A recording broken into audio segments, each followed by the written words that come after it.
Hey there folks, and welcome to DL Electronics. Let's get straight to the point. It's a big day today. Today is the 9th anniversary of Five Nights at Freddy's. 9 years. 9 fucking years! So I decided to prepare something special for you today. You know, I've been into FNAF since like 2015, I guess.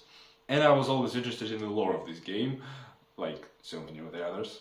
There's so many mysteries and unsolved stuff. And one of them is the timeline of events from FNAF 1 to FNAF 6.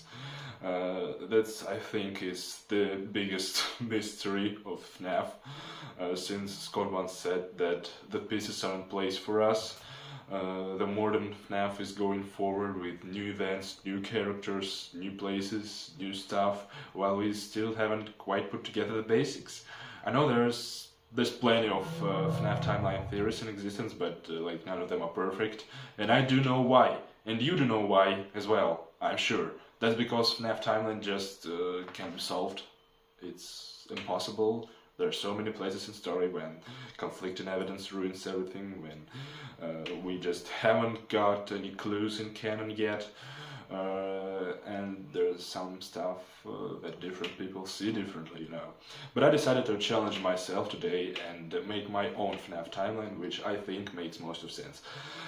It won't be perfect, or even good, but enough rambling, let's get straight to the point, like I said in the very beginning of this video. Well, it all starts with these two guys, William Afton and Henry Emily. We don't know them well, right? Kinda. We still don't know much about their past and their background, when were they born, what about their childhood, their education, finally the history of their partnership. It seems like Scott Cawthon doesn't think it's necessary for us to know. What we do know is the fact that both had families. Afton was married and had 3 children, while Henry had a daughter. In the book trilogy he also had a son, and his wife was mentioned several times, but they never mentioned in the game, so Anyway, in the early 80s these two opened a family restaurant called Fredbear's Family Diner. It was a great place for the whole family to chill, and Henry built 2 animatronic characters to entertain children in the establishment. The Freddy files make it clear that Fredbear was Henry's first robot. Then he made Spring Bonnie and probably several spare matching suits, which we can see during FNAF 4 minigames. Those characters weren't just robots, they could switch into the suit mode for people to perform in them with the help of spring-lock technology designed by Henry. The business turns out to be quite successful, so the duo decides to expand it. In 1983, they introduced new animatronic characters: Freddy Fazbear, Bonnie the Bunny, Chica the Chicken, and Foxy the Pirate Fox. They open a new location starring these characters, another family restaurant called Fredbear and Friends. Some believe that Fredbear and Friends is actually a cartoon show that they made to promote the new characters, while the place's name was actually Freddy Fazbear's Pizza, but that doesn't mean much for the timeline, we'll get back to it a bit later. New location is also quite successful, so the newborn Fazbear Entertainment brand ends up selling plushies, plastic figures, some breaded food and masks. That's when William Afton got divorced and began fighting for the custody of his 3 children. We hear about that from Vanessa in Security Breach. Afton manipulates his children, making them say bad things about their mother.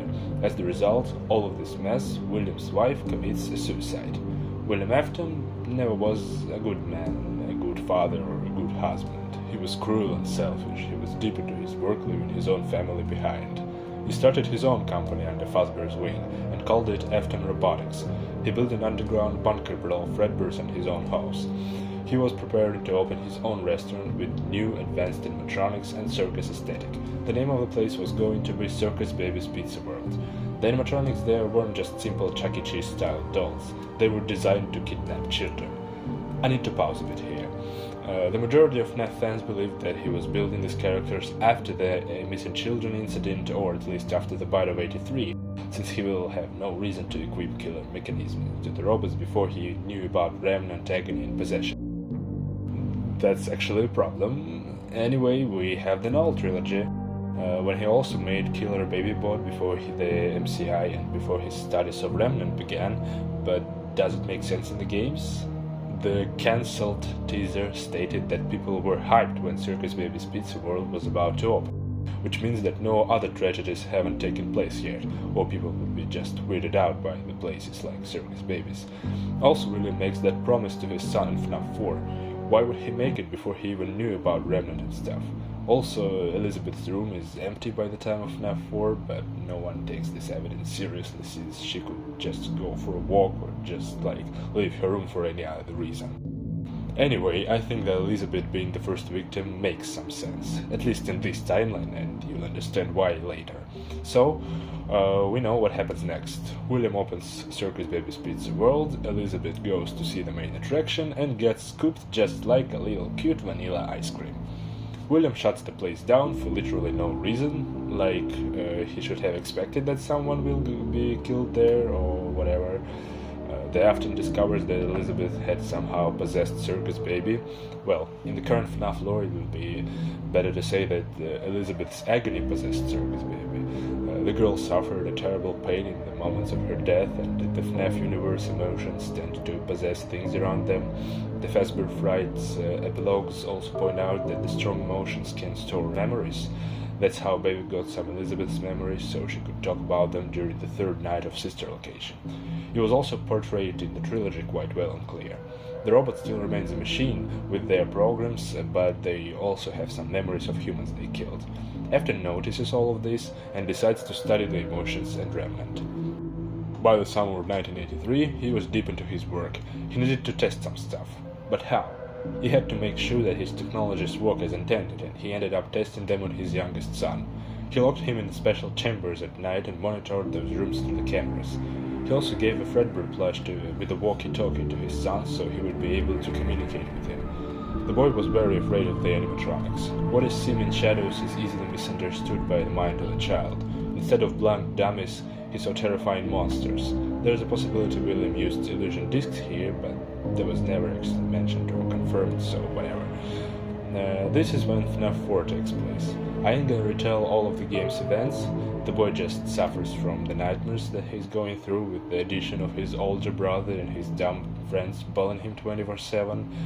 The boy begins to emit agony into the world, and it lands on his Fredbear plushie. Thanks to it, the plushie is now able to speak to him without William controlling it. At the boy's birthday, somewhere in the summer of 1983, the bite happens.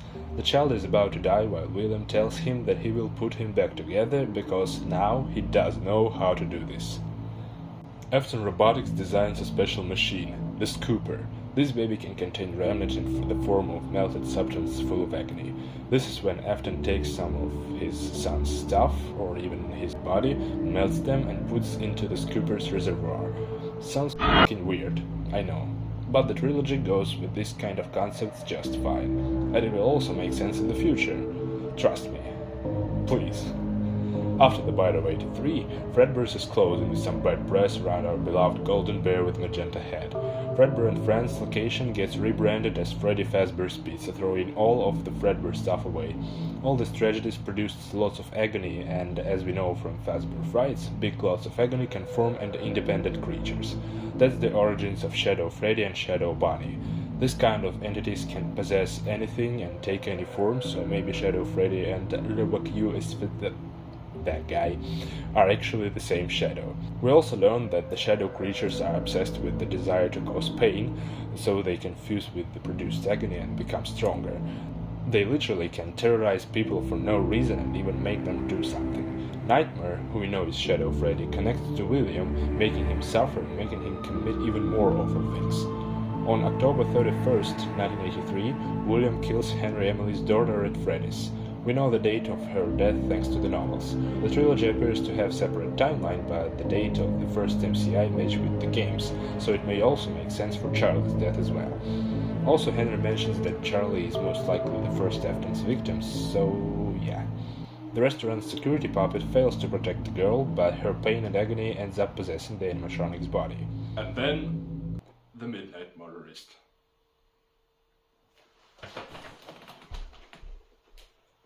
Fuck this minigame! I have no idea what the fuck is going on in that minigame. Not a single explanation makes sense, I hate it. Well, we do know that this minigame is most likely takes place right after Charlie's death, you know, later that night and stuff, but what is supposed to show us? What is GR's, who is the yellow guy? Well, I believe that the mustard man is actually William, and he comes to his house in the woods, which he used for his experiments back in the day. The runaway kid is the older son, aka Michael Afton, and he sees a shadow of Freddy outside his window, which reminds him of the death of his brother, so Mike breaks the window and runs away to check the brother's grave hidden in the woods. Then who is the man on the couch? Some evidence points that he is Michael Afton, aka older brother, but who is the running away then? Crying child is already dead, as well as Elizabeth. Maybe the man on the couch is Henry. William asked him to watch over his older son, since Mike's behavior was quite unstable because he felt guilt and was terrorized by Shadow Freddy, just like William. Or maybe the Midnight Murderist isn't about Aftons at all, but there's like too little evidence to say who are all of those characters. Let's just move forward and leave this mess alone, shall we? For the next several years, Fazbear Entertainment goes fine. They hire more people to manage the brand and newly opened locations, which I mentioned in the FNAF 3 tapes. They buy out Edwin Murray's robotics company, as we read in the Tales from the Pizzaplex, and pay him to design the animatronics for newly opened Fazbear joints. Edwin is also responsible for creating Mimic One software, a highly advanced AI designed to mimic the creatures it sees. They will be important later. The Springlock suits were moved to the Fazbear locations and were used there. Here, Phone Guy records his FNAF 3 tapes, welcoming employees to Freddy Fazbear's Pizza and giving them instructions. Everything goes fine until a Springlock failure occurs in one of the Freddy's joints. This leads to the retirement of Springlock suits. They were put in the safe rooms in each location. In the summer of '85, on June 26 to be exact, William Afton sneaks into Freddy Fazbear's Pizza's safe room, puts on a Spring Bunny suit, and lures 5 children into the back room, killing them. By this time, Phone Guy records this tape where he says that Spring Bunny's suit was moved. This goes as missing children incident. William is likely doing this because he needs more remnant and more test subjects, or maybe it's just the influence of the shadows which make him, do something evil so they can fuse with newly produced agony. William stuffs their bodies into the animatronic suits, so the missing children's agony is able to possess mechanical bodies. Then the puppet comes and shares some of their agony with the animatronics so they can, come to life. The animatronics smell horrible because of decomposing and stuff, customers are complaining about it, and the place shuts down. That was the original Freddy's, the FNAF 1 location. After the closing, the company decides to seal the safe rooms in every remaining restaurant to make sure that no one gonna use the Springlock suits again. That explains why the FNAF 1 location's safe room isn't boarded up during the Follow Me minigames. That's because the building was already abandoned when they decided to seal those rooms. Anyway, other locations are doomed and are closing down one by one after that tragedy with missing children. We can see the parallel to the Fazbear Fright universe here.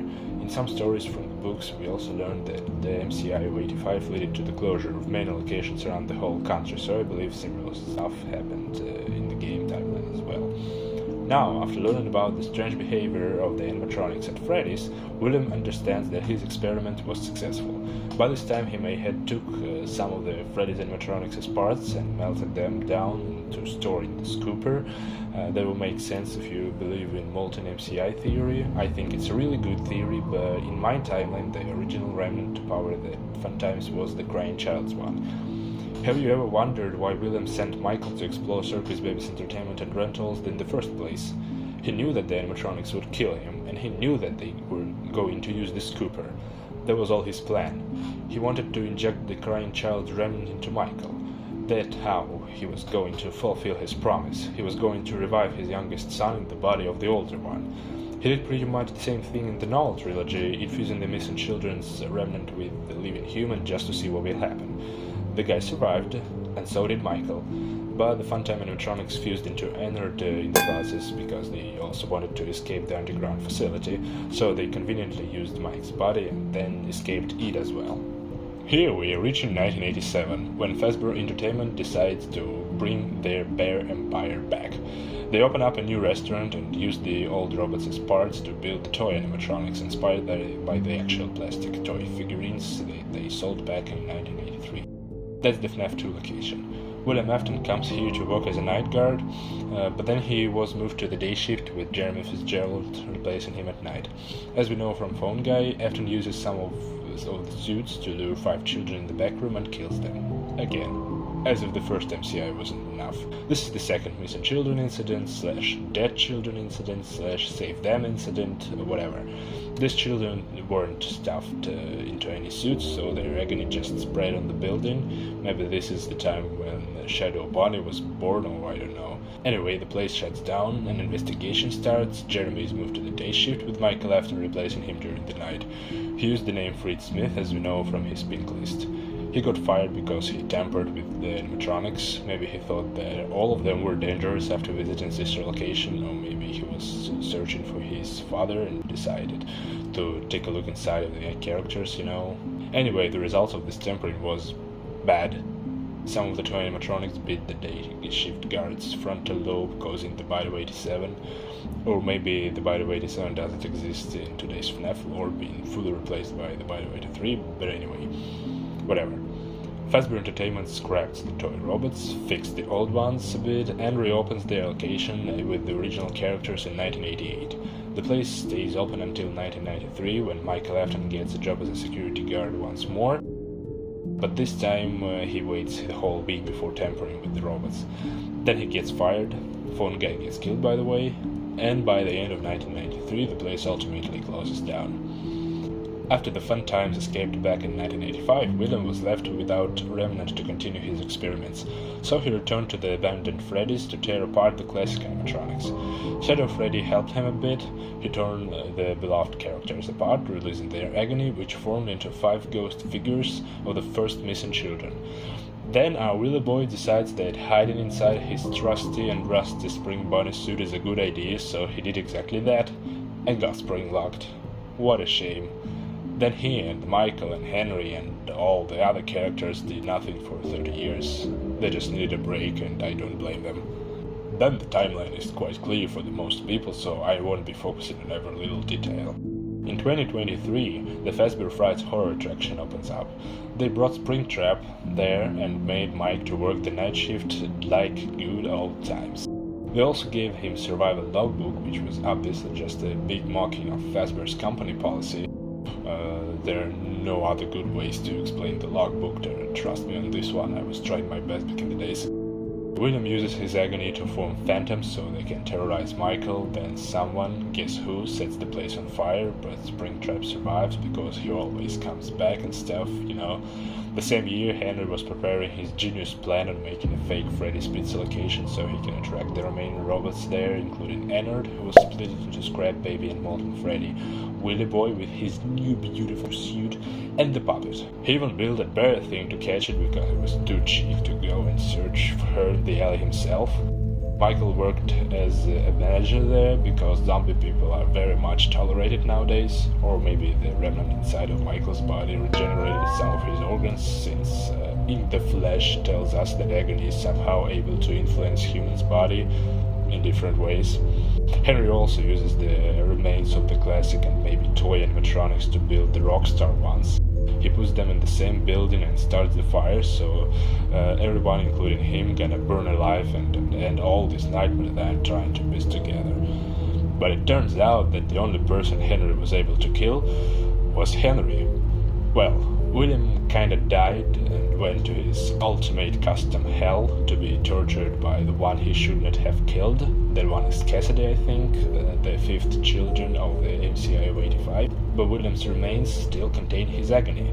Scrap Baby, Molten Freddy and other animatronics in the building are fusing together and becoming the Blob. It's just my bad theory, but his true origins aren't confirmed anyway. There is a possibility Michael survives as well, since we see several Easter eggs referred to him in the latest games, such as FNAF-AR and Security Breach.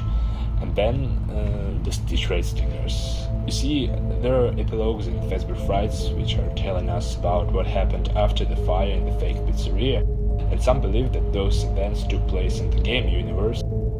I really like this theory, but I'm still not one of those who believe the Stitchline games. There are several stories in those books which are 100% connected to the Stitchline stingers but can take place in the games.